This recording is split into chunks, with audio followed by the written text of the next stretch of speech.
18 март президенти ҷумҳурии Тоҷикистон пешвои миллат муҳтарам Эмомалӣ Раҳмон кадрҳои ба вазифаҳои роҳбарӣ дар мақомоти гуногуни ҳокимияти давлатӣ таъиншударо барои суҳбат ба ҳузур пазируфтанд.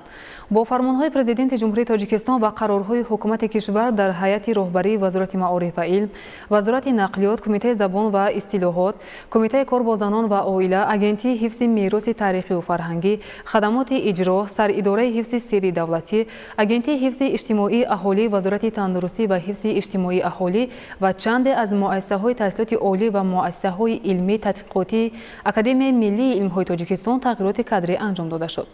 Аз ҷумла кадрҳое ки ба синни нафақа расиданд, аз вазифа озод ва мутахассисони ҷавону варзида ба вазифаҳои роҳбарӣ таъин шуданд. Сарвари давлат муҳтарам Эмомалӣ Раҳмон зимни суҳбат аз ҷумла таваҷҷӯҳи ҳозиринро ба масоили баландбардоштани сифати таълиму тарбияи насли наврас, ба талаботи замон мутобиқ ва самарабахш намудани тадқиқоти илмӣ, тақвияти ҳамоҳангӣ миёни илму истиҳсолот, беҳтар намудани сифати корҳо дар соҳаҳои тандурустӣ, ҳифзи иҷтимоии аҳолӣ, фарҳанг, кор бо занон ва оила, ба стандартҳои ҷаҳонӣ мутобиқ намудани зербино ва хизматрасониҳо дар соҳаи нақлиёт ва дигар мавзӯъҳои ҳалталаб ҷалб намуда, ба кадрҳои ба вазифаҳои масъули роҳбарӣ таъиншуда супоришҳои мушаххас доданд.